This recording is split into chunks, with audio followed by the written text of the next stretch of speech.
गोस्वामी महाराज ने लिखा रामचरितमानस में, अरे परमार्थी डगर पर चलने वाले जीवो, बहुरी काल करिए सत्संगा, तबे होए संशय सब भंगा। बहुत समय तक सत्संग करो, सुनो सुनाओ पढ़ो पढ़ाओ नहीं करो। जब किसी काम को करने लगोगे तो उस काम का अभ्यास हो जाएगा। जो अभ्यास से पूरा होता है उसको उसका पूरा ज्ञान होता है। वो आप अपना भी काम कर दोगे, दूसरे का भी करो, और तुमने अपने नहीं किया तो दूसरे का क्या करो। दूसरों को सहारे बैठकर ये काल नगरी में तुम्हारा कोई सहायक नहीं है। अभी तक यही नहीं समझ पाए हो, काल के देश में दयाल के सिवा तुम्हारी सहायता करने वाला कोई नहीं। और दयाल से के यहां से अगर भटक गए तो फिर कोई ऐसी जगह नहीं है जहां तुमको ठहरने को मिले। ये कितना आपको रोज समझाया जाता है, रोज बताया जाता है कि मतलब यानी बड़ी सतर्कता के साथ, बड़े विश्वास संयम के साथ सदगुरु के दरबार में रहो और अपनी निरख परख करते रहो। हम कितने ठीक हुए कितने नहीं।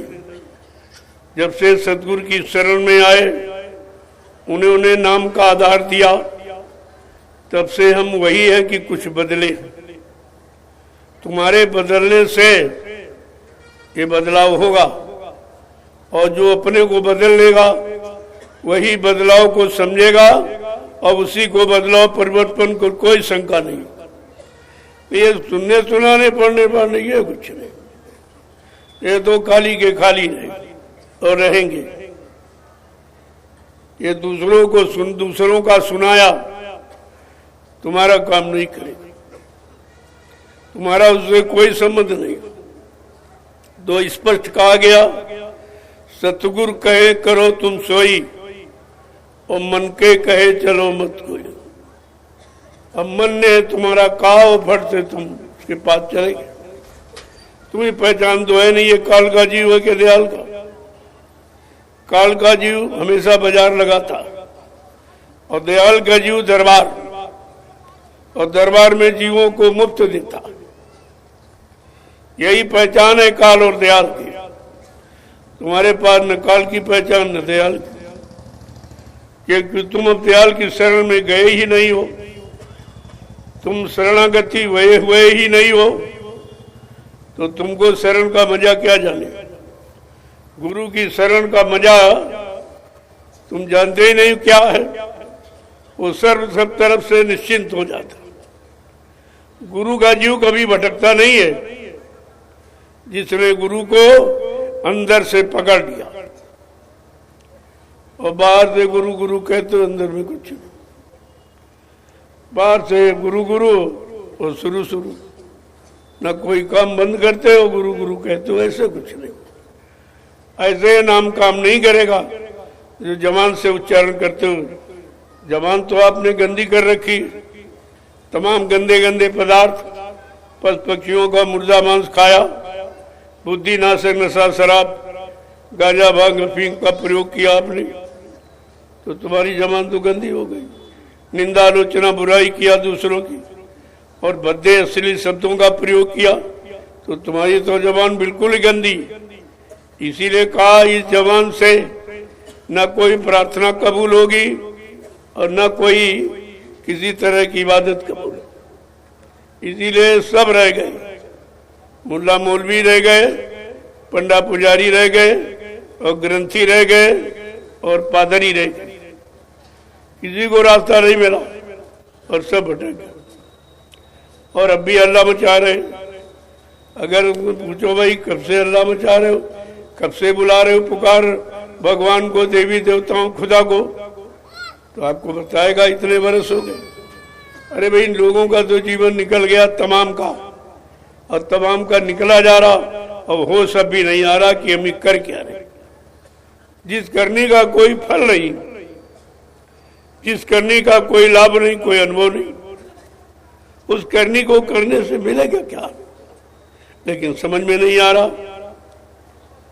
कहा जब संतों के सत्संग में जाओगे और उस सत्य को खोल के रखेंगे तो झूठ अलग कर देंगे, सत्य अलग, सहते दूध अलग और पानी अलग हो जाता है। ऐसे ही तब आपको झूठ भी समझ में आएगा और सत्य भी समझ में आएगा। ऐसे भाषण भी से कागजों के पढ़ के आप ये नहीं दूर कर सकते, क्योंकि ये दूर करने का तरीका है ही नहीं।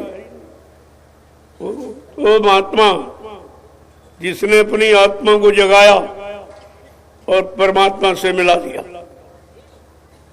और रोज दरबार में आता जाता, रोज हाजिरी देता है, यहाँ की खबर वहां हुआ, वहां की यहाँ।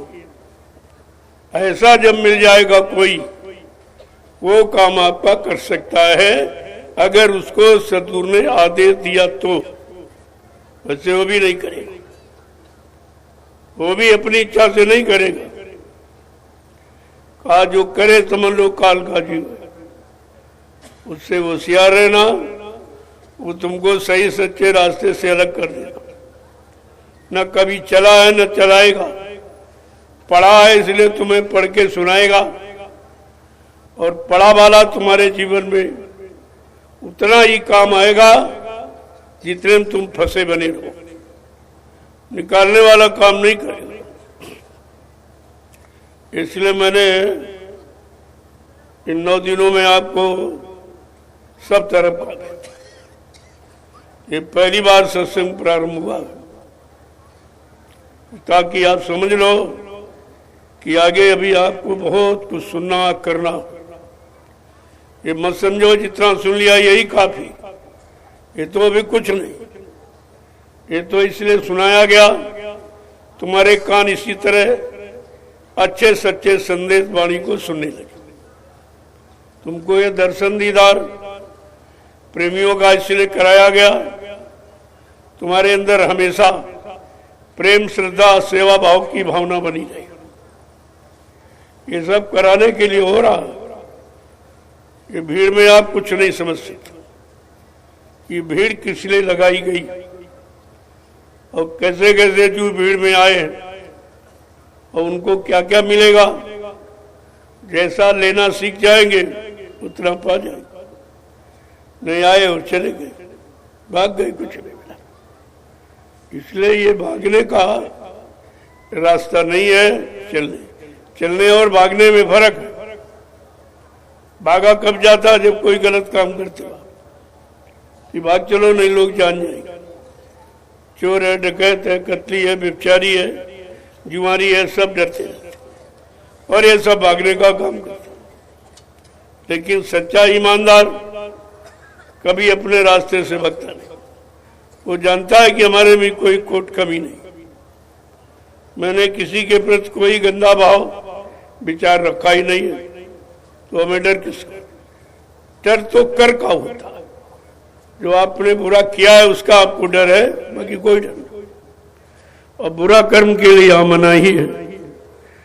जब बुरे कर्म नहीं करोगे तो किसी से नहीं डरोगे, और किसी से नहीं डरोगे तो अपना काम सहज में निश्चिंत कर लो, कोई चिंता नहीं है। इसलिए प्रेमियों, आज सत्संग का आखिरी, ये कन्या पूजन इतना बड़ा भी कभी नहीं। 6 घंटे लगातार अभी मैं बैठ के आया हूं, लेकिन कहा था कि आपसे समय मिलेगा तो आऊंगा। तो वादे ही होते हैं। वादों में अपनी परेशानी तकलीफ नहीं देखी जाती, वादा देखा जाता।